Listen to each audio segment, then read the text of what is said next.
You're now listening to Sound Talent Media. Check out more shows at soundtalentmedia.com.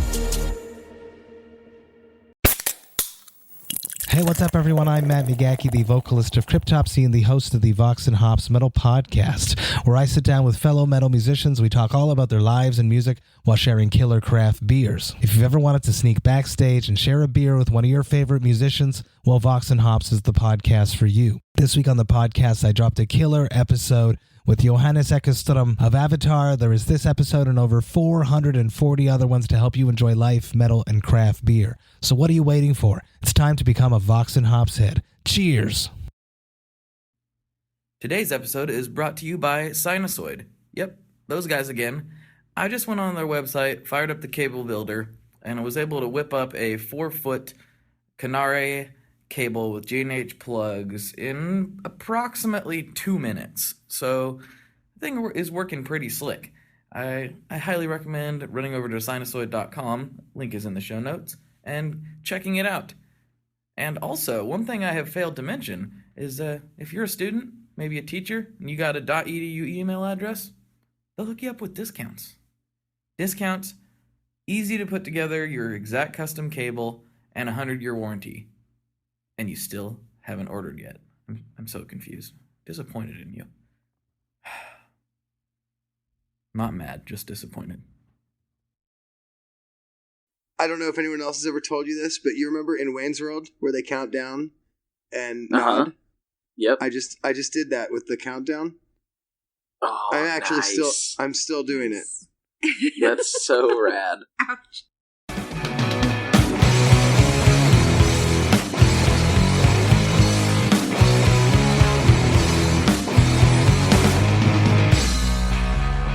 Hello, everyone. Welcome back to the ToneMob.com podcast, the show about guitar tone and the people behind it. As you know, I am your host, Blake Weiland, and with me today, now this is a first, we have actually a three-way situation call going on. I have Grant Wilson and Karen Schierhorn of Big Ear n.y.c. How's it going, guys? It's going well. How are you? I'm so good. I'm so good. I'm so glad that we're doing this, and I'm so glad that it worked out that we could do this first-time multi-person call. This is great. There's a lot of firsts, actually. This is the first time we've ever done a podcast.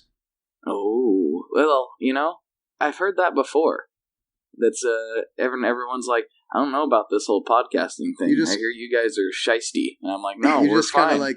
You just kind of crushed it a little bit for me. Like, I feel less special, but it's no big deal. It's not a big deal. It's not a big deal. And then, you know what? And then come to find out, oftentimes what ends up happening is they do my show, and then they go off and they cheat on me, and they go on other podcasts, too. It's like, hey. So many podcasts. I'm like, why is everyone doing this to me? I actually, there are several more in the works right now anyway, so don't get mad at me whenever all of a sudden there's 17 next week. Like, you'll be on like Mark Maron's podcast and be like, yeah, I've never done this before. and I'll just be, Grant, I can't believe you guys did this to me. Anyway. I'm a horrible person. I'm kidding. We make guitar pedals. Man. What's going on? You guys make guitar pedals, right? We do. We're what time is it where you are? What time is it where I am? It is currently I don't have a clock by me. No, I was going to say I'm looking at my phone, so that's going to be a problem. Yeah. It's 8:42 here, so it's 6:42 for you? That sounds right. Yes. Sounds accurate. Cool. It's very weird for me. We just moved to Nashville, and so for my whole life, everything was just kind of, I was in America anyway. I just had to subtract time, and now my family and my friends that are in New York and in Pennsylvania, they're an hour ahead of me, and everybody else, like, you're behind me, and it's really strange. And that is an interesting situation, because I'm on the other side where everyone's just always in front of me. And so, I never thought about that. Those central people they have to go both ways. It can get confusing. It trips you out. It's a weird. So it's a trippy. weird existence, man. Nice. So let's try this. Let's see how this goes. We'll get this answer from both of you, and let's do it ladies first. And then we'll have Grant answer this question. So Karen, basically, what kind of like is your artistic or musical background, and how did that lead you to doing guitar pedals, basically? I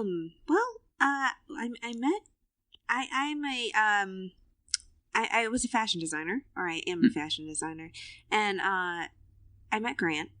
I was working on a rock and roll inspired clothing line for Mesh Brands, run by Andy and Tommy Hilfiger, and I met Grant because he was in the band The Click Clack Boom, which was the band for the brand, and they played in different Macy's around the country.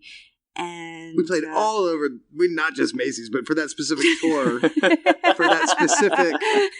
was actually, it's like the weirdest tour. It's it like was the such a weirdest weird thing. tour because it was like a very authentic looking rock and roll, like 1970s, kind of like just stepped out of the 70s. It was Steven Tyler. You know, it was like leopard scarves and oh yeah, it was pretty wild, right? And then you've got these like this indie rock band with these hipster guys in Macy's, which is like one of the most kind of like on a corporate stage, America. like on a stage in the middle of Macy's. I'm on a drum riser. I'm actually a drummer. I play everything, but I was a drummer in that band, and it was very weird. But I met her because she was one of the designers for the brand. I'm sorry, I'm cutting in. I'm breaking in on her time. My apologies. He called me his future wife to all the people in the office, and I had no idea who he was.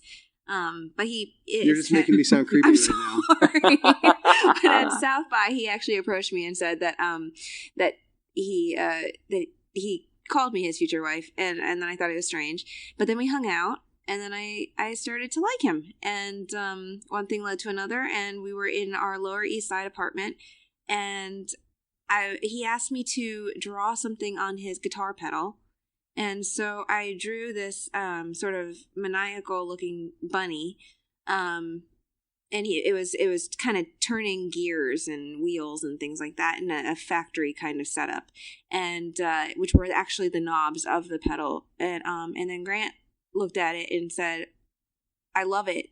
It's perfect. We're gonna call it Big Ear n.y.c. I'm gonna start a guitar pedal company," and that's kind of how it happened. Oh wow! Okay, yeah, that's incredible. So. Well, you brought up this whole. So she just brought up. It was weird that she just randomly brought up the future wife thing. So I don't know. Yeah, that was. We're engaged. So whatever. So he's kind of psychic in a way, and so in I guess not whatever. It was because I don't know. Not whatever at all. It's an amazing thing. But really,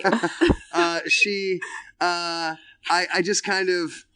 Maybe I thought kind of creeped her out because I thought she knew anyway. I would call into the office and I would talk to. I actually thought he was very cute. Like well, of course, but I would talk to my. Well, yes, it's fine. I'm kidding. Like you're gorgeous too. So I would call in and talk to my manager and I would just jokingly say like, "What's my future wife up to?" And he'd be like, ignoring everything about you and just he was a curmudgeon and Then anyway, so now we actually are engaged. It's kind of funny. She's been in my phone as future wife forever, but that's beside the point because we do work together, obviously, and she's an incredible designer. She's an incredible artist, and I have a lot of ideas, and she makes them all become reality, and I can't work like a Photoshop or Illustrator to save my life. I can do bits and pieces, but I get so stressed out, and because everything has to be perfect, and she'll tell you like I drive her crazy with it. He definitely does. But but she can handle it, and but it's necessary. She's worked in incredibly stressful situations in New York City for almost 15 years in the fashion industry, so she can definitely work with me. There you go. Nice. Yeah. Nice. So that was kind of her side of the story, but what's your side of the story? How did you get into I know she just drew on a pedal and you said I'm going to start a company, but there was probably a little more behind it than that. You've always been into gear. I know you have loads of gear. So why don't you talk about your kind of backstory a little bit? I'm addicted to gear. I have always been. I'm Grant, and I'm addicted to gear. Hello. I collect pedals. I collect amps. I collect guitars. It wasn't like it was just an accident. I didn't mean to collect them. I just kept, acquiring them. So eventually, it just, I guess, apparently that doesn't work. Sorry, I'm just, yelling things across the house. It's a house now. It's not an apartment. It's really weird. My whole world is flipped upside down. I just realized that my phone was dying, so Karen is running to get a cable to plug it in, and the one she got recently died. Because the new iPhone cables don't seem to work for very long at all. I remember the old one, not the Lightning or whatever, the old one that was really wide. Everybody had one that was like completely ripped to shreds and like just falling apart and fraying, and it still worked, and like you couldn't even kill it if you tried. And now I don't know, maybe I'm the only person in the world that has this problem, but these things I can't get it to. You are definitely the factory ones are garbage. You got to go aftermarket with them. I got some pretty solid aftermarket ones. I'm like using this one from Radio Shack that's super beastie. Even those, so. I got an incredible one. I normally wouldn't get, the cables for like guitar leads that are wrapped in a fabric that just usually are gross because dudes use them in bars and they get a bunch of beer and puke and whatever else on them. And I hate those and they're gross. But I did get one of those that was a lightning cable because it was also 30 feet or whatever, and it lasted maybe a week. And then it actually just started to like burn up like smoke on one of the connections on the end. That's not good. Yeah, it was not good. It's got a lifetime warranty, supposedly. We'll see what happens. Right on. But anyway, the question, holy cow, the question. Welcome to my world. I love guitar pedals. Mm-hmm. Is that the answer? That's the answer? Like you just love them, and so you decided why not start a company, right? Well, but you played in bands and everything before that. You discovered a love for guitar. Okay, yeah. Well, I played in, I had done the band thing. I toured, and I've been in 43 states, and I've never left the ground. I'm terrified of airplanes. I just don't do it. But music was my thing, and when I was in the last band that I was in, and actually pretty much every project I've ever been a part of, almost all the gear that they used was mine. Mm-hmm. I just have a lot of things, and so I'm always bringing things to rehearsal or practice, like, hey, check this out, try this delay, try these new things, and then, write songs, and, we just grow from there. So I've always, even because I was a drummer in the last project that I was in for several years. Mm-hmm. And so bringing, my gear was different. I think than the average band deals with. I don't think the drummer is usually the guy bringing the guitars and the amps saying like, here, no, put your Epiphone away, play this, not that, no, I have great Epiphones, but I don't know why that was the thing that popped into my head. Right. But, I like to bring options and say, here's maybe another option that maybe, you can use as well, or change up whatever and add to. So that happened. And that I kind of got burnt out and broke the band up. I quit drinking alcohol and, decided I wanted to do something, I guess, with my life that wasn't live the rock and roll New York kind of lifestyle. Wear same pair of black jeans for 2 months and not washing my hair. Right.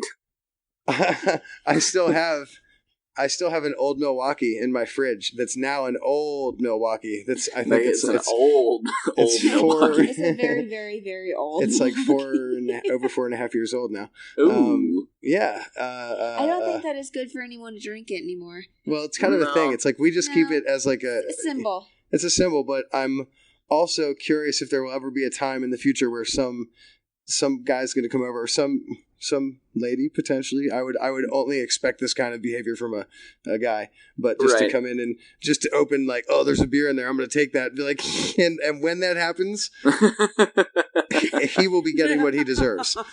Yeah, there are certain like super nice craft beers that can stand to be aged in certain conditions for a long time like that, but I don't think Old Milwaukee quite fits into that category. It doesn't get better. Not It the doesn't get beast. better with age. No. No. There's no way in hell.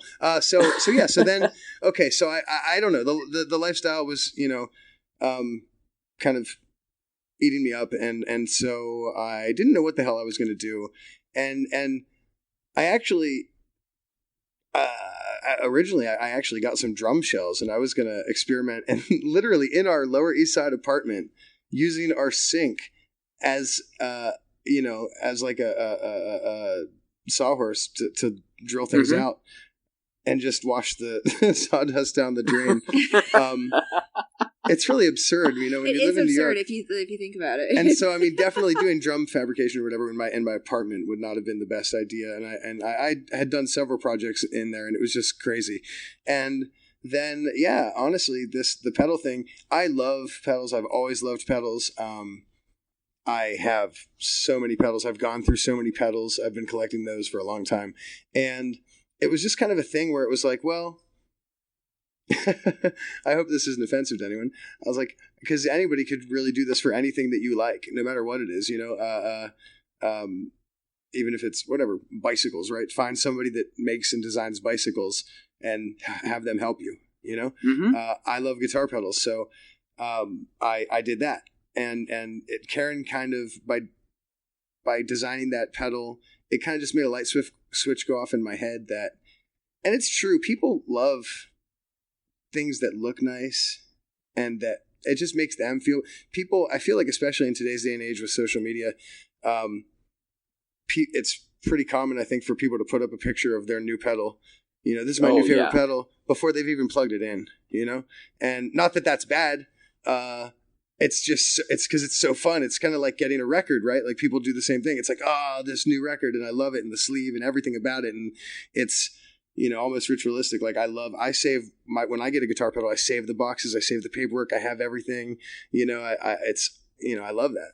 So and I've done that with everything that I've ever cherished, growing up. But guitar pedals is what it is now, and so I actually, to be honest with you, I started trying to learn, as much as I could, and staying up and reading, and then I got to the point where I just decided, I was like, I want to make great things now.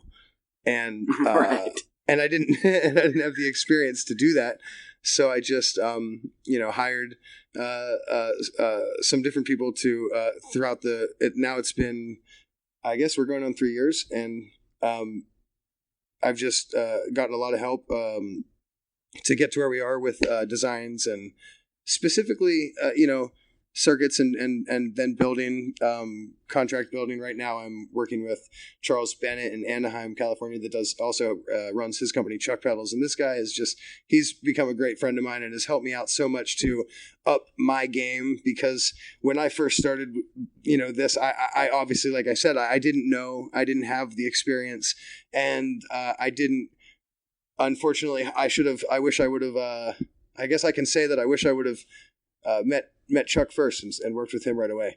But I'm thankful now that I'm in such good company, and I think we're doing some cool stuff now. Our pedals sound incredible, and they're built like tanks, and all with super solid components. And I'm very happy to have to be putting our name on what we are selling now. Yes. But yeah, literally just started because it was truthfully like, I love these things. Let's make pedals. We'll make them really beautiful. We'll make them really beautiful. We'll make them sound great, and simple things that people can use. They can make a tone easily. Eventually, I do plan to get into more complex designs, and I have several in my mind and actually on paper already, and designs that we actually have. We have designs made and names and everything. But it's just a matter of, getting to that point, and we have 1,000,001 things that we have to knock down before we can even talk about that. So, right. So it's a little different the way you run your company versus how some other people do, and it's actually like more similar to projects that I've done in the past, because I love pedals too, but I also don't know, the engineering details about how to build something like that. So like the projects that I've done or are working on is purposely with people who are much smarter than I am and actually can make a good solid product. Like, you know, I can just be like, listen, here's what I'm envisioning. How do we make this happen? And then we go through a couple of revisions and we, you know, I say, you know, there's only one project that's actually seen the light of day, which you're aware of, the Model 1. There's more in the works. Pretty cool.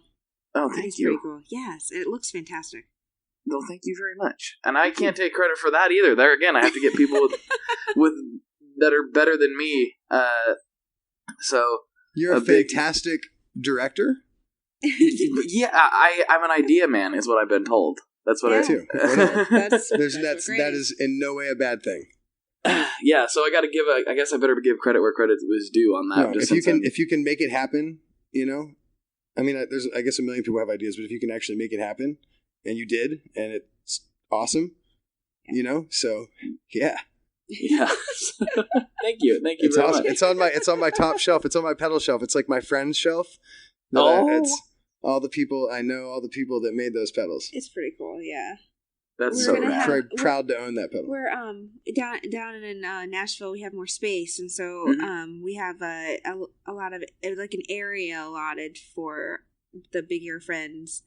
And, I have. Well, just it's so interesting now having 2 entire rooms. It's so exciting. Devoted to bigger n.y.c.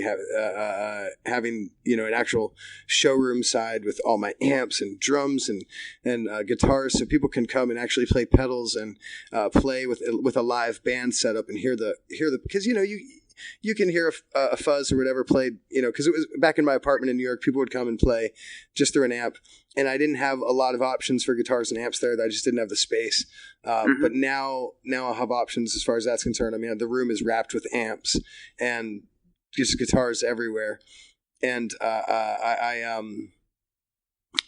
I said, the drums, and I can have bass playing. So that way you can actually hear what a fuzz is really going to sound like whenever you're playing with your bass player, and whenever, you know, there's some cymbals crashing, and it's just, I think it'll be so much more fun for everybody to come over and to check it out. A lot of times bands would come over and check out pedals, and most of the band's just kind of like sitting there on our love seat. So you got like 4 dudes squeezed onto a 2-seat love seat, or maybe there's guys hanging out on the roof smoking cigarettes or whatever, while just one guy's playing pedals, and that's kind of a bummer. So I was very excited to get down here and have space now to actually set up and play. But that's just one half, and then the other half is the back portion, which is the office with all the work tables where everything, once it gets shipped here, which, you know, everything's still handmade, but we finish it here and get everything ready to get shipped out.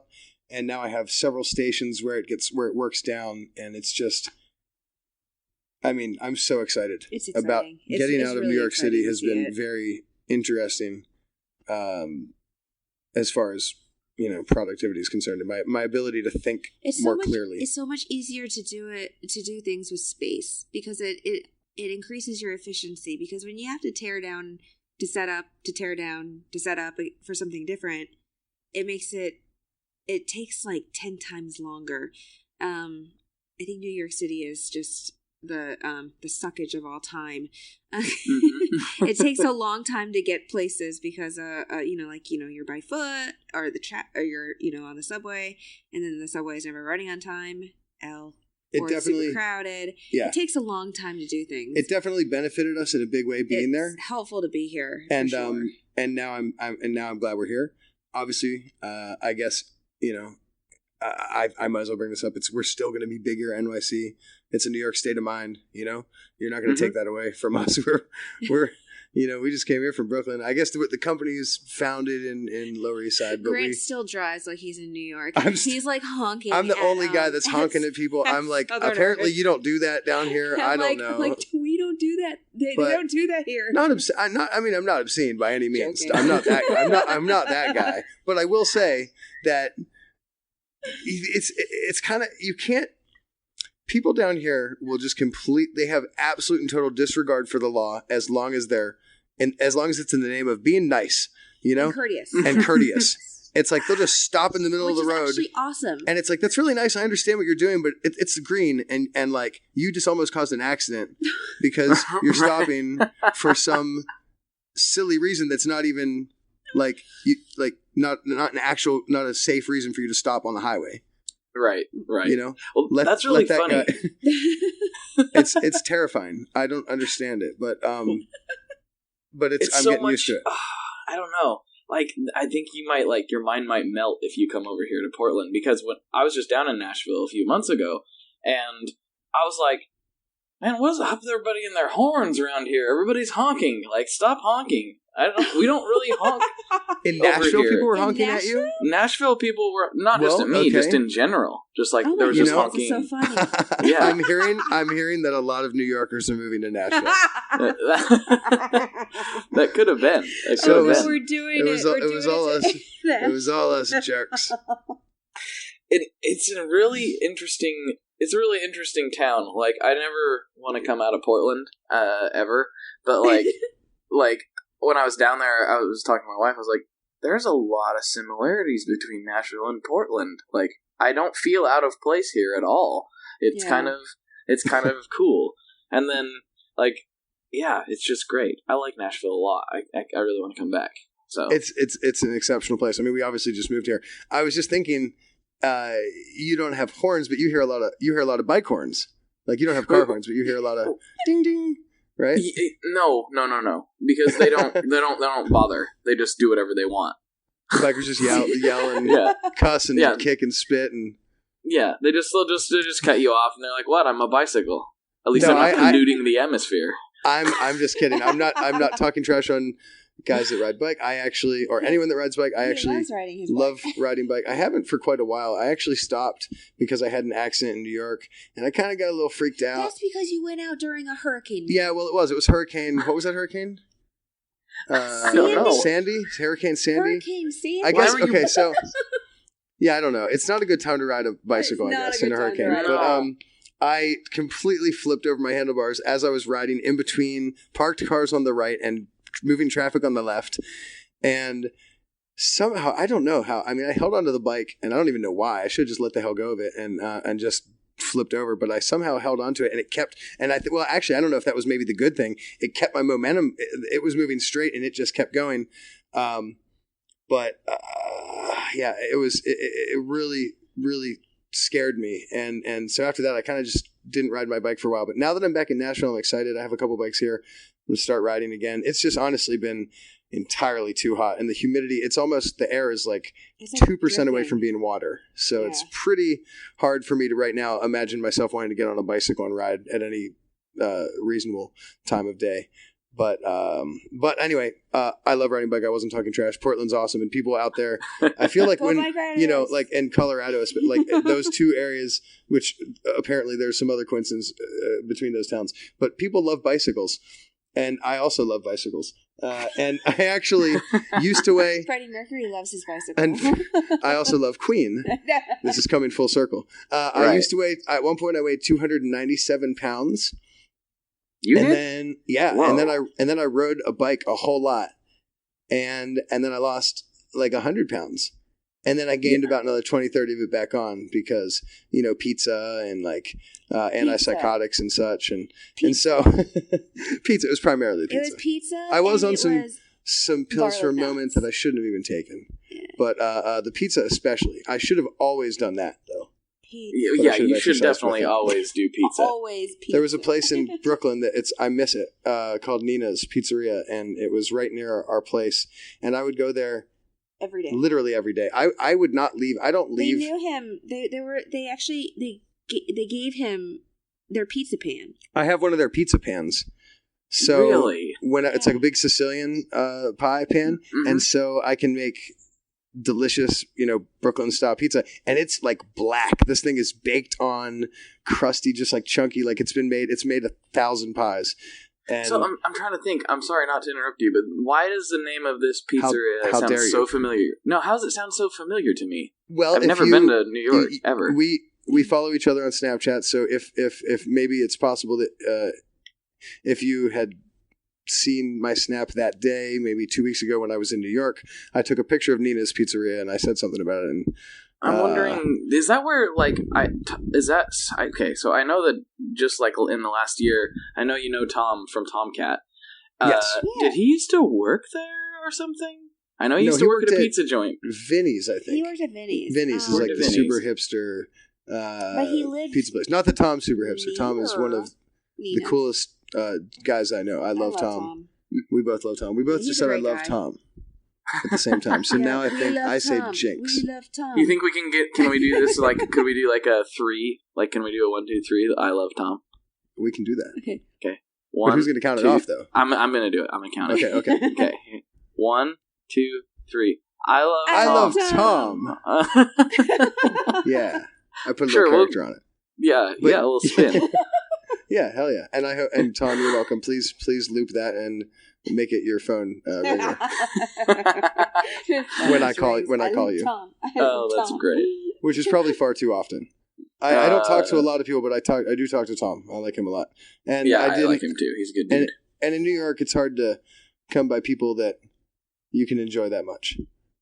And he's been super helpful to us a bunch of times, and just in various ways in life, and also with Big Ear n.y.c. and with what we did with the summer NAMM show. We did a boutique effects pedal showcase. Tom was huge in that. Yeah, he was amazing. He love that guy. He's awesome. He did all the electrical underneath the booth that ran. He just did a million and one. He did a million and one things. Connected us to a bunch of people. With Grant, it was phenomenal. He's just just all around solid dude. Mm-hmm. For sure. I have not. He's been on the show, and then we subsequently have talked, and we are cooking up something secret together. So that's going to be pretty rad. Oh, very nice. He told me there was some collaborations in his life coming up, and actually, he and I, there's a collaboration which we've talked about many times, and it's in its conceptual state at this point, and. It's not going to be very difficult to. I don't know. We'll see. There will be something happening with Tom and I. We will be doing something, and it's going to be fun. But we're all doing something with Tom. Yeah, we're all doing something with Tom. But at this point, it's what you're doing with Tom is probably more finished than what I'm doing with him. We'll just say coming soon. We'll just put it that way. Soon. And then mine would be coming soon. Anyway, right? Yeah. Cool. Yeah, sure. We'll go with that. Cool. So, where were we? How did that happen? I don't know. Oh, yeah, pizza. Oh, Nina's. Pizza. Oh, my gosh. Okay. I love this pizza place. So I used to go there every day. That was how I got so fat, I think. That's how I gained another 20, 30 pounds back on. So now I need to start riding bike again. But it initially was some sort of relation to Portland and bicycles and car horns. And my brain, it wanders. There's a lot of there's a lot of I see lots of points, and then I jump back and forth between them. We have a very interesting time doing things when we come up with ideas. We have idea time, and so it ends up very similar to how this is going right now. She glazed by that, but we actually have idea time. Oh, idea time! I was going to say it is called idea time. Yeah, so we get together and we water our garden. Grant's building me this really awesome flower and vegetable garden. We're just going to grow lots of food. And I know we're late in the season, but it grows late here. But beyond that, I just want to get everything done so that when spring comes, because we've always gardened on our roof in Brooklyn, or not always, but for the past several years. And now we are doing it in the actual ground. Yeah, and I like to think of it as sort of like a metaphor. So we're basically, we're gardening because watering the flowers and talking about what we're doing. And then so it's like, you're starting something from seed and watching it grow. And that's really cheesy and hokey, but this is some pretty cool. seriously hippie. What we do. This is like hippie talk central. This is like what you hear like every time you go out to like on lunch break to the park. You're just trying to like enjoy your burger. People are like, yeah, man. So, well, we've lived around concrete for so many years. It's just like green things. Yeah, no, it is. It's wonderful. It's amazing. I sit outside. I go outside every single day now, and I see animals and I love it. I'm so used to that, so like I take it for granted, I think. Yeah, we're like we want a bird sanctuary in our backyard. That's what our goal is. But I'm worried about that because there's a lot of stray cats in the neighborhood too. So I want to have all these birds around and have birds feeders and all this. But then I'm afraid that then all of a sudden I'm going to have a bunch of dead birds around that I'm going to have to deal with. you probably, if there's lots of cats, you probably are going to run into a dead bird or two. It's lots usually of a byproduct. Lots of cats. Yeah. It's a So problem. let's go back to idea time a little bit. I want to know between the two real quick, of you. if you're listening to this right now and you're ever considering putting your cat outdoors, don't do that, jerk. Cats live outside, Grant. I mean, I know, but if it's like your house cat, and especially if it like doesn't have claws, which you shouldn't have done to begin with, but if you did that, don't put it outside. Yeah, you know, some cats that get roughed up. It's kind of sad. We see it in the neighborhood. But let's not to get all, you know. Let's talk about I'm sorry. That's I'm so sorry. sad. It is sad. There's like I see all these cats, and I'm just like, man, how'd they get out there? You know. Actually, they all come and sit and watch Grant. It's really scary. funny. Sometimes, like if it's dark out, like they'll just come up on you, and like you just don't even. You can't. They're fast. Cats are fast. Yeah, you can't mess with a cat. Like it's just you don't even hear it. They're ninja almost. Like just like boom, there's a cat. You know. You're like, hey, cat, you got your claws or no? What are you gonna do to me? Like, what's your plan, cat? Like, I don't like this. All of a sudden, I'm uncomfortable. For the most part, I'm terrified of them. I've had one incredible cat in my life, but for the most part, the rest of them have been pretty scary. But they're so cute. They're sweet, and I love them. But I don't know why they have such aggression. You know, it's like me, I guess. On the surface, I look adorable, but don't mess with me. Karen, you're gonna have to remove his claws. He's so mean. No. Yeah, and just don't put him outside after that. It will be okay. Okay. I have no clue what we were even talking about. I'm just so thankful we're over halfway through this thing. Because I'm winging it like crazy. What's happening? What are we talking about? So idea time. Idea time. No, okay, so check this out. Check this out. Idea time. You check it out. Okay, no, you check it out. I'm checking it out. Check it out. I want to know. Are you going to hang up on me? Yeah, I'm hanging up. I'm tired of this. I can't deal with this anymore. I'm stressed out. I'm stressed out and tired, and I just can't deal with this abuse. No, this is what I want to know. So idea time is obviously idea time, but what does the process look like for, say, creating a new product, you know, from idea time forward?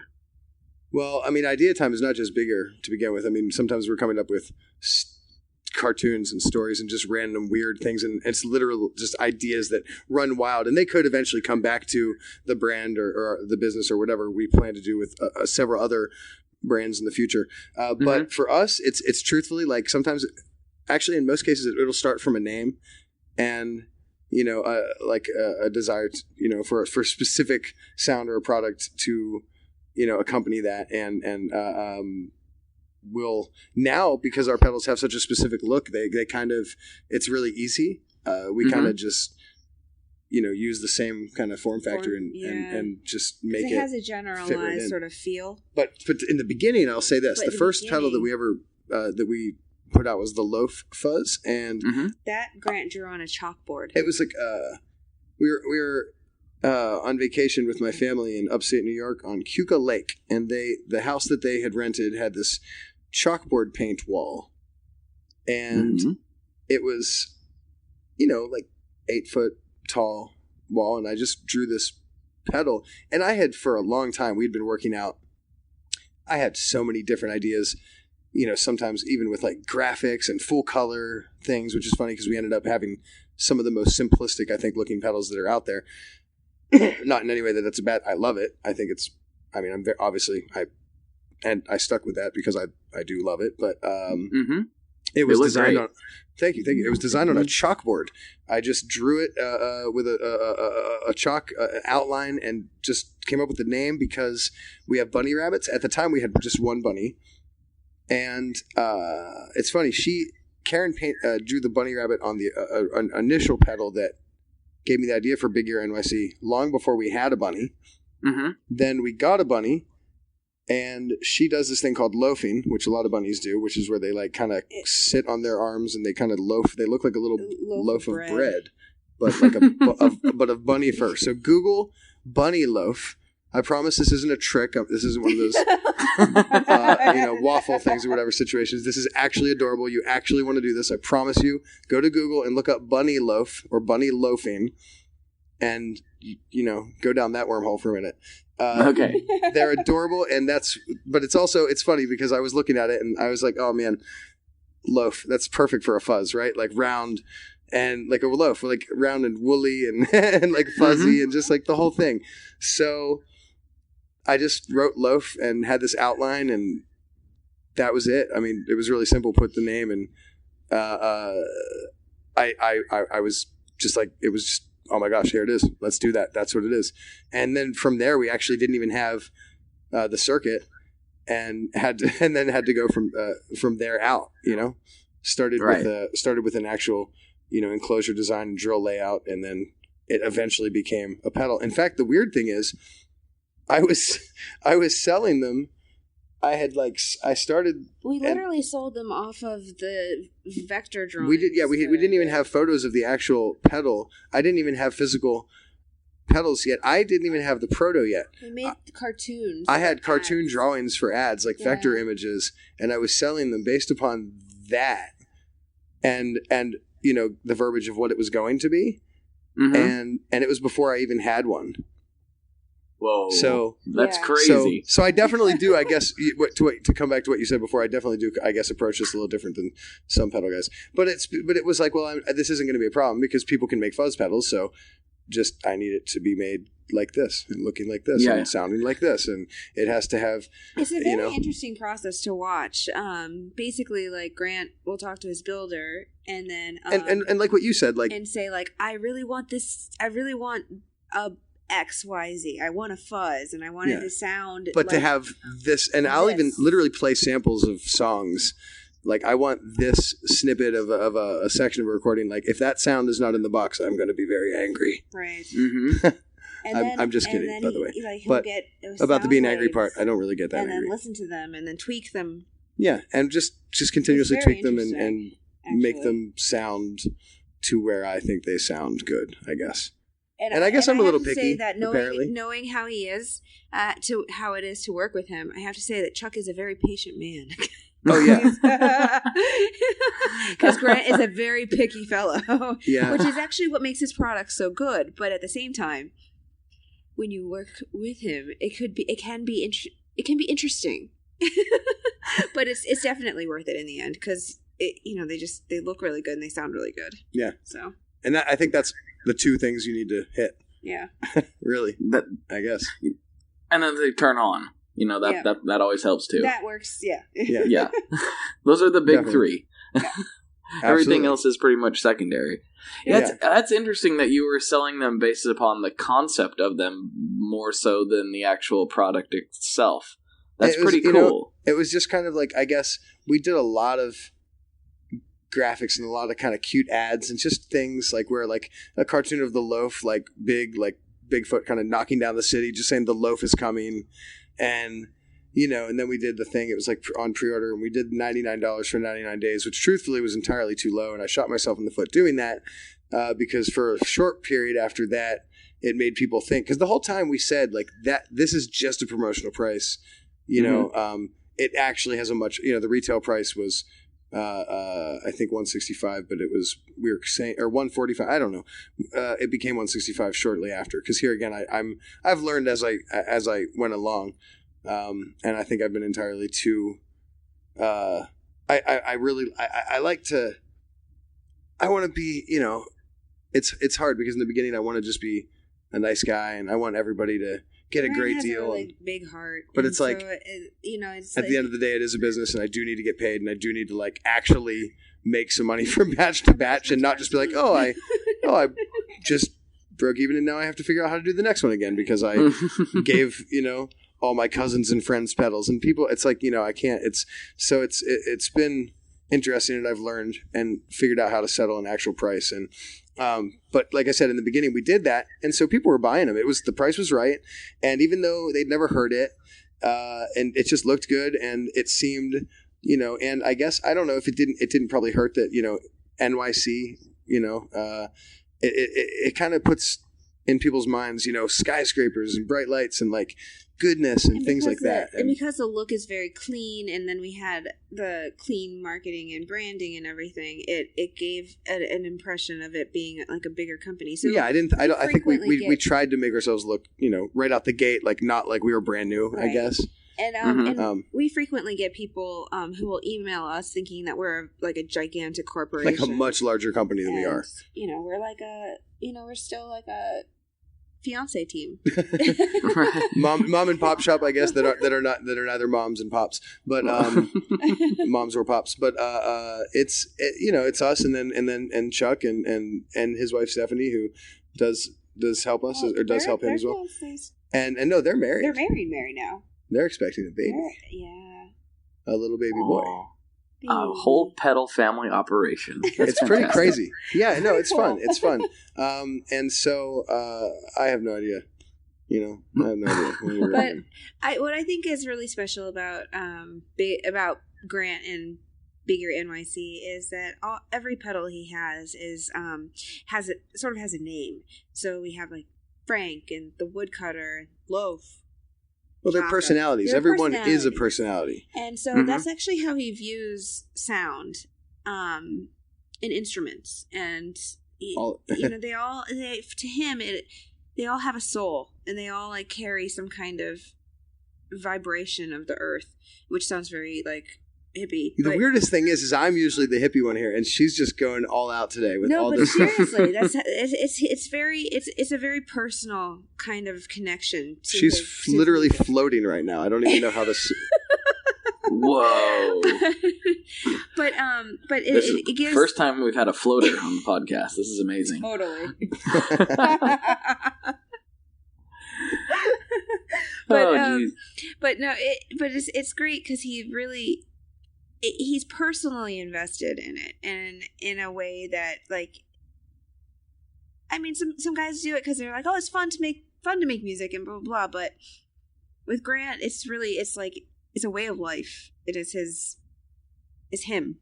Well, I think anybody that makes, cool. I think anybody that is in the gear community, that's definitely the case. I think coming for her from the fashion industry, there's been a lot of people that are in it for maybe incredibly strange reasons, or maybe just definitely flat out wrong reasons. Then maybe I'm just jaded in the maybe fashion she's just industry. Jaded, because in the gear industry, I will say this, in the gear industry you have to love it. Like these people, like nobody's in this industry unless they love it. And that's one of the things that I love the most about it, is that like everybody, and that's why I have a pedal shelf dedicated to my friends that like all make these awesome products. And it's like I'm not joking. These are actually my friends. You know what I mean? Like I can call all these people. I should say that's what I love about the music community coming from an outside source is that it is all about like connection and personal. Absolutely.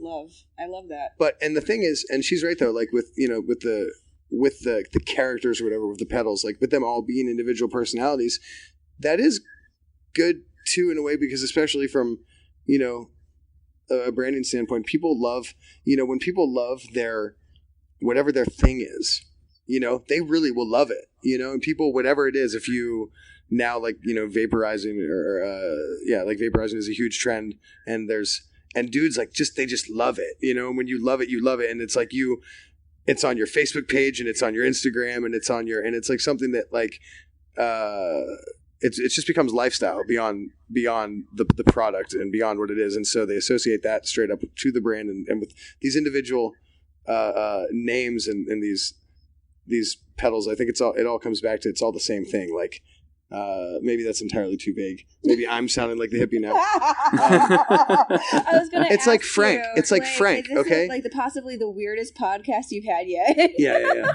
Not necessarily. I don't know. I'm trying to think. It might be the weirdest, but I don't know. We get surprisingly weird. I haven't fallen into a trash can on this episode, which I did on one episode. Yeah. People love. Anyway, my whole point is people love whatever it is that they love. They love their OCD. They love their, they love their rat. They love their organizer. They love whatever it is, and it's like that's their thing, and they love it. And like when people ask them, like, you could have 8 pedals on your board, but which one's your favorite. And I have T-shirts of some of my favorite pedals, and people have tattoos. They get Big Muff tattoos, and people get, it's like, it's a serious, it's straight up obsession. So, and look at that Big Muff. That's almost bigger than Electro Harmonix in a way, right? Like for sure. And It so that's is. what I'm talking. I guess that's what I'm saying in a roundabout way, but that's why I love it. Like loaf, Frank, like woodcutter. These things are, you might know the woodcutter and not know bigger n.y.c, or not even, like, I'll even tell people, oh, I make these pedals bigger n.y.c, and then I'll be like, you make the loaf and the woodcutter. They'll be like, oh, I've seen the loaf. Mm-hmm. So, and I guess that for me that's super important, because I'll look at some other pedals and I'll see a pedal board with 20 pedals and I don't know what half of them are. I don't walk away knowing anything about them, but you'll see one of our pedals and you'll be like, oh, Frank, like I don't even know anything about that, but I'll remember, like, the takeaway is like, Frank, and I actually, when the first time I met Analog Mike, he told me, he said, oh, you're the guy that makes the pedals for old guys. I was like, what? Like, he's like, because we're going blind, so that way we know which pedal we're stepping on. It's like, it's amazing. And I apparently that's why. That's what I'm doing. So that's what your new slogan is. Bigger n.y.c, pedals for old guys. There you go. Actually, Zachary Vex told Grant when we had met him in the just randomly outside of town, like out at some friend's show, and outside outskirts, like 30 minutes outside Austin. And here's this mysterious guy seemingly just kind of like floats in like a derby hat or something, and like a pair of sunglasses at like 10 p.m. at night. And like anyway, I don't know. He said a lot of things. He's a very interesting gentleman. He was saying that what caught his eye the most was the name and how succinct and bold they were. And then he went on to say that he was going to take the pedal design and steal it. Oh, he said they were such good designs that he was going to he could make them better than me, and faster and cheaper and undersell me. And he said, and I'll even have them laser engraved so they have a little bit better selling point. And he just stared me right in the eye, and like I was just like, what the heck? Hey, Grant was like, I'm like, my man, like, what are you doing? He's trying to psych you out because he totally psyched you. What a guy. Yeah, and then he just started laughing. It was hilarious. It was an interesting conversation for sure. Yeah. But, that is funny. He didn't do that though. He's making bug spray now. He's making bug spray and candle powered guitar pedals. He's making bug spray? Bug spray, organic or I guess all natural plant based bug spray. You're welcome. Wow. Zach and Nax. Wow, this is news to me. I gotta check that out. Zach and Nax, but it's spelled with a K. Z-A-C-K and N.a.c.k.s. Zach and Nax. Get it now. Plant-based bug spray that'll really work, because DEET is bad. Yeah, DEET is gross. Yeah, it's bad. Yeah. DEET's not delicious, I can tell you that much. No, it's don't not. drink the DEET. I've never done that. Don't drink the DEET. Don't do it. Is it as bad as an old Milwaukee? Oh, I don't know. I wouldn't be able to. The old Milwaukee might be worse. Ooh, which one will kill you faster? Probably the old Milwaukee. Oh boy, I love it. Yeah, so that's what that's actually what he's been, and actually he's been working on that for quite a while. That's not something you can just, it's not a fuzz pedal that you can just make another one of. Apparently, bug sprays take time to make it work, because there's a lot of all natural bug sprays out there, but none of them really work. Yeah, and I haven't tried his yet, so I can't I can't say if it does work or not. But I have faith that guy is crazy enough that he made the one that will work. Yeah, I think. So. Yeah, but Grant's sister turned me on to Camphor Finique, which apparently works like a charm, and I tried it, and it works pretty well. I was surprised. You're going to need to... Welcome to the Bug Repellent Podcast. You're going to need to reach out to some of these brands after this phone call, after this ringer. Yeah, I'm going to... We might as well drop ringer, too. I mean, let's face it. Without ringer, we couldn't be doing this right now. So. Oh, ringer, I've said it before on... Ringer. Specifically on other and he'll say shows. It again. Ringer is awesome. Ringer is awesome. Because it lets you record a podcast anywhere. That's how I was able to record Chasing Tone with Mr. Wampler one time in a park. In a park outside. That's what I'm saying. It could even let you record in a park outside, where you could obviously, get bit by bugs. It was kind of a weird... Yeah, to bring it around. You might be attacked by bugs, and then you'll need Zach and Max. Nax. It's an N. Zach and Nax. Come on. I wonder if I could like charge them for a sponsorship spot at this point. You think I could just send them an invoice? Just tell them you want a woolly mammoth, and it's all cool. No, I might as well go big. I want the Candela. Give me that thing. Oh. Yeah. You think he'll bite on that? I'll plug it in every episode from now on if I can get a Candela. But you got to say it right. Zach and Nax. Zach and Nax. Zach and Nax. Zach and Nax.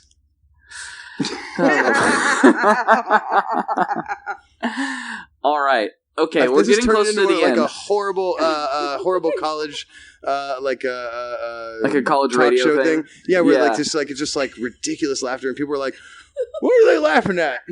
Like, why do they think they're so funny? What's going on with it? Oh, it's interesting when that I always have hated it, and now I'm part of it. You're part of the problem. This is my life. I've become a monster. Becoming what I hate.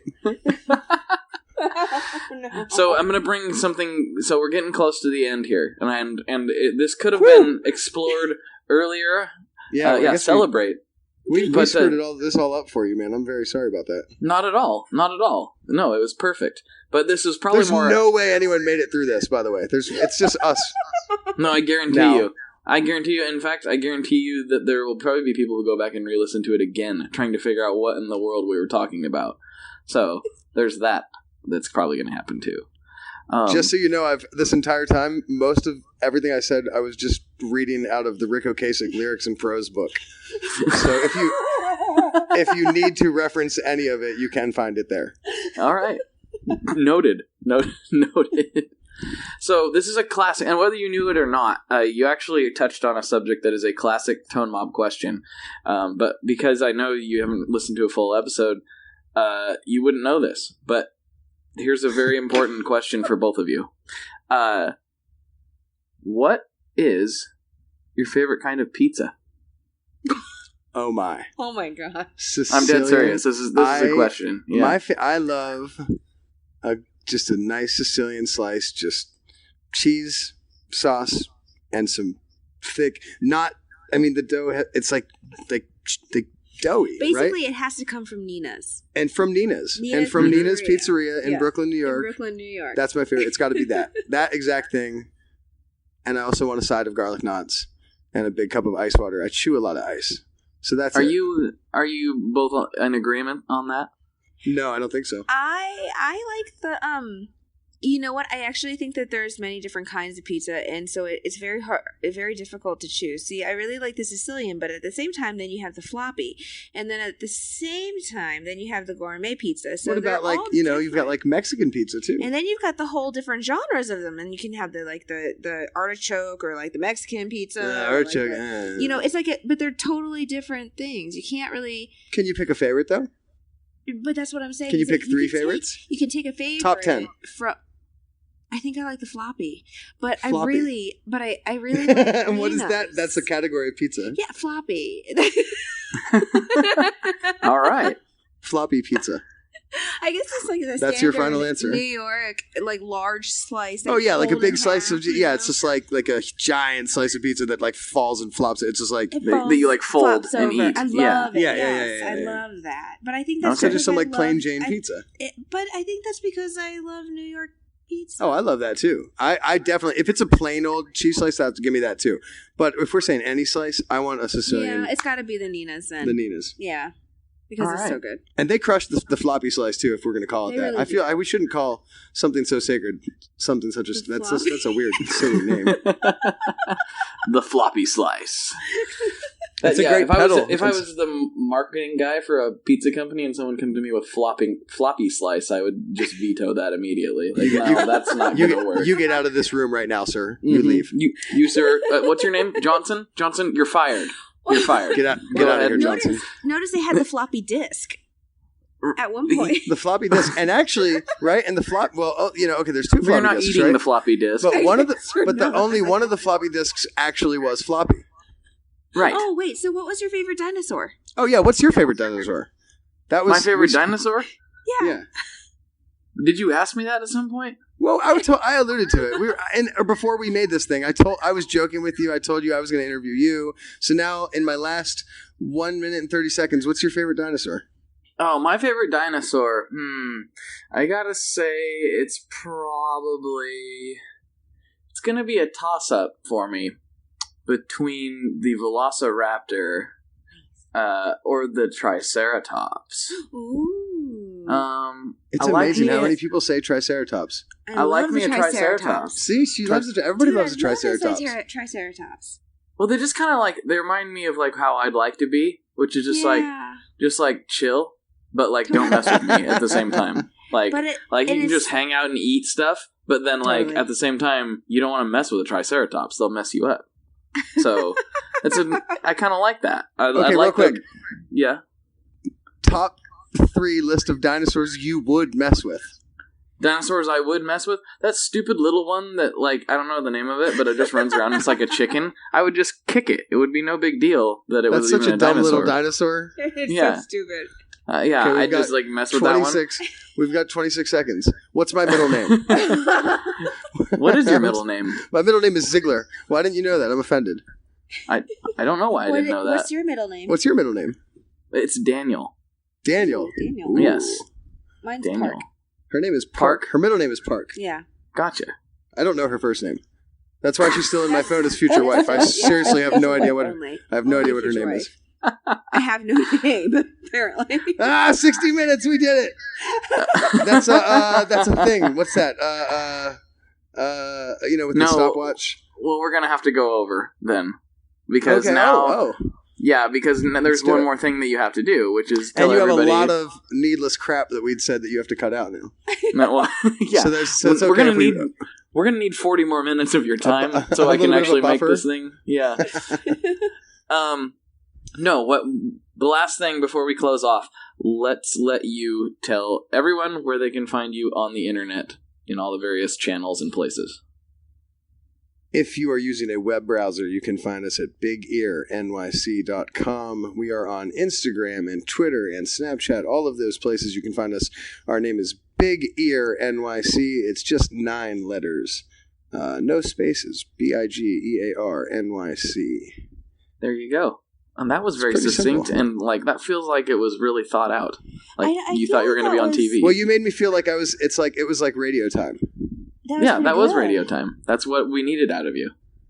Radio time. Really good. Mm-hmm. I'm going to give up pedals now and actually and go because Casey Kasem's dead, isn't he? Yeah, he's dead. Sure. Not to be so morose all of a sudden. Now we're talking about dead guys. All right. Casey Kasem's in the big radio station in the sky now. Yeah. Grant Grantham. Grant Grantham. At your service. Grant Grantham. Welcome to. Yeah, that sounds about right. Yeah. Welcome to the Tone Mob podcast featuring. Actually, this is now. It's not even featuring. This is just welcome to Grant Grantham's Tone Mob podcast. Today, my guest is Blake Daniel Weiland. We'll be talking about the Japanese guitar that he sold many moons ago and will forever regret. I don't want to talk about it anymore. I just want my guitar back. The secret to getting great content is making people get emotional. And so today we're going to make you get emotional. Do you remember when we were little? Do you remember when we were little at Uncle Marty's and after we rode the toboggan, I don't want to talk about it. I don't want to talk about it because then we had those 2 beers, the first beers, and we said, yeah, swipe these from the old man, and we just kind of chilled, and then we were 6. I'm talking about the time in the bathtub after the toboggan ride when Grandma took those pictures and she shows them to everybody. Why do you have multiple pictures of you in the bathtub? Okay, so when he was in the Click Clack Boom, You're not supposed to bring this. No, we're not going to talk about me really in the bathtub in pictures. But you guys were in a bathtub. No, my band. We did do a photo shoot in an actual bathtub. Which for whatever reason, Instagram, my ex-lead singer, he shared it years later as a Throwback Thursday, or whatever, and Instagram took it down. And we were wearing clothes. We were just in a bathtub together. So apparently, Instagram is not okay with 3 guys being in a bathtub with a taxidermied deer mount. I don't even know what to think right now. I'm just picturing this in my head. How did we get here again? I'm so confused. Where am I? Hi, my name is Grant Grantham, and you're on the Tone Mob podcast. All I can see is dudes and taxidermy deer, and I don't know why that is. Inspiration for your next pedal. It will never leave your memory. No. I'm going to find the photograph, and I'm going to send it to you as soon as we get off the phone. Actually, I think I have a shirt on.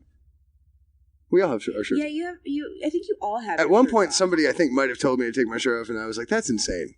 You don't want that. You don't want that to happen." Yeah, no, you rejected it. I did reject it. It was weird enough. You vetoed. Everything about that was a weird time in my life, man. That's why I quit drinking alcohol.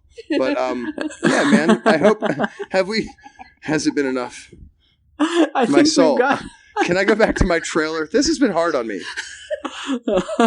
Are you all right?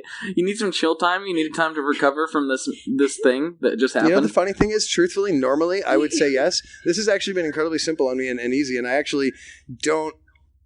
to talk to someone for an hour straight, I don't do that unless I really like that person. We very much enjoyed speaking to you. Yeah. Oh, well, thank you. And the feeling is very much mutual, so I'm glad that that makes me happy and smiley and warm inside. So yeah, well, to bring it back, and I know I referenced this earlier, but like this wasn't even planned. This was like us just talking on the phone, just because that's what we would do, I guess. And then you were like, "Hey, we got time. Let's do this." So yeah, I was like, I need to tell Grant this and that, and then we started talking about pedals, and it was like, why don't we talk about pedals on the podcast that we should be doing right now? That I can talk about for hours. I don't even care if I don't like you. We can talk about pedals as long as you're not talking and I am. We could. Well, I could talk for hours about pedals. Yeah, he could talk for hours. So, that's pedals. Fantastic. Yeah, that's all he talks about now. pedals. I'm starting my own podcast as soon as we hang up the phone. This is changing my life right now. I've seen the light. You could do it. You could do Grant Grantham's Pedal Hours. Pedal hours? Yeah, Pedal Hours. Yeah. 24-hour podcast. Yeah. I wonder if anyone's done that. A 24-hour podcast. I remember... Maybe I'm okay. I think maybe I don't know. I don't know if I remember this or if I made this up. I don't know. Maybe I'm just lying to you right now. None of this ever happened. I think several years ago, Jimmy Buffett. It might have actually even been like 2000 into 99 to 2000. I think Jimmy Buffett did am I wrong? A 24-hour concert? No, that sounds very, very familiar. That sounds really familiar. I feel like maybe I don't think I dreamed that. No, we'll find out. My dreams are wildly creative, but I don't think I could come up with that one in my dreams. Would you attend that concert? That would be a really long concert. I would not go. Not go to that. I would not go. What to if that. he was singing about pedals for 24 hours? No. Okay. No. No. Wouldn't do it. Nobody sings about pedals. You could start a band that sings about pedals. Yeah. This is horrible. You got to cut all this crap out. Nobody wants to hear this. All right. We're just getting mindless. All right. Let's just we better cut it before we go completely off the deep end. We're already looking over the precipice. We might as well. I'm embarrassed now because literally this has ruined my chances at ever getting to do another podcast again, unless I do it myself. Literally, people are going to hear this and they're going to be like, we know we offered you to we were going to have you do one, man, but thing is it's just not happening. The thing is, we don't have a podcast anymore. Yeah, that's the thing. Yeah, we're done. What they do is, you remember, the move is you, break up the band and then, reform a new band with all the same people but with a new name. Right. So that's what... So, all the other podcasts, just change your name, change your Instagram handle, and then still don't have me on your show. Because you don't want to do that. That's as good of a note to lead out on as any, I think. I think we'll just go there.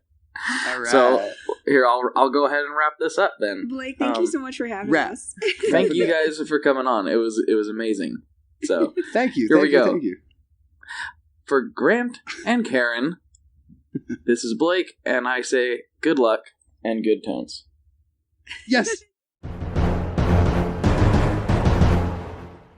That does it for this week's episode. Grant and Karen were really a delight to have on the show. Make sure you check out their effects. They got some sweet stuff that they've cooked up. bigearnyc.com. Link is in the show notes. And I should have said this at the top of the hour, but I forgot, so I'll say it now. I apologize for the audio quality on that one. I had some unexpected background noise on my side, and the option was leave it in or sound like I'm talking into a tin can sometimes, so I opted for the tin can. Hopefully that was the right call versus the annoying background noise. I will try to avoid that in the future. And since this is the time that I plug something, I will say you should probably head over to tonemob.com and join the mob. Get on the mailing list. That is where all the juicy info happens. That's where you find out about any secret projects that are cooking before anybody else does, including big giveaways. There's like a huge giveaway coming, and the people on the mailing list are going to be the first to know.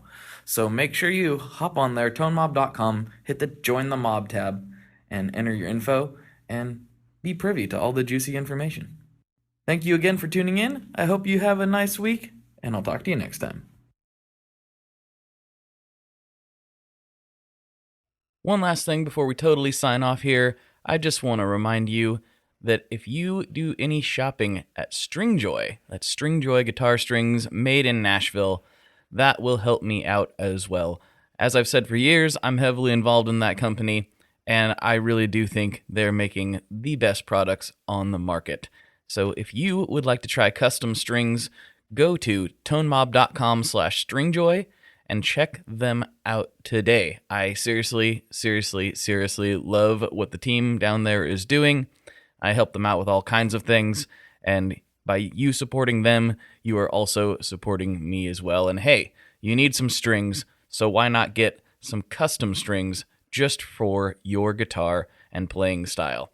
Again, the link for that is tonemob.com/stringjoy, and that will take you right to their website, and you can do all your shopping through there, and that will help everyone involved out. So thank you very much.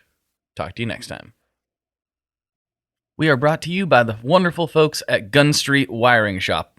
Yes, Gun Street Wiring Shop. I've talked about them before. I used to say based out of Bend, Oregon, but guess what? Sean moved to my neck of the woods. Sean's in Portland. Sean is awesome and has helped me with a bunch of stuff lately. And if you have wiring needs for your guitar, he can help you too. If you want to get weird with it, he can get weird. If you just need to spruce things up a little bit, there's your guy. He takes all the guesswork out of doing your guitar wiring, and he makes it simple, and his customer service is top-notch, and I can't say enough good things about Gun Street as a company. I really respect Sean and what he's all about, and the product is top-notch. I've got 3 different guitars that now have Gun Street harnesses in them, and I could not be happier. So go to gunstreetwiringshop.com and check them out.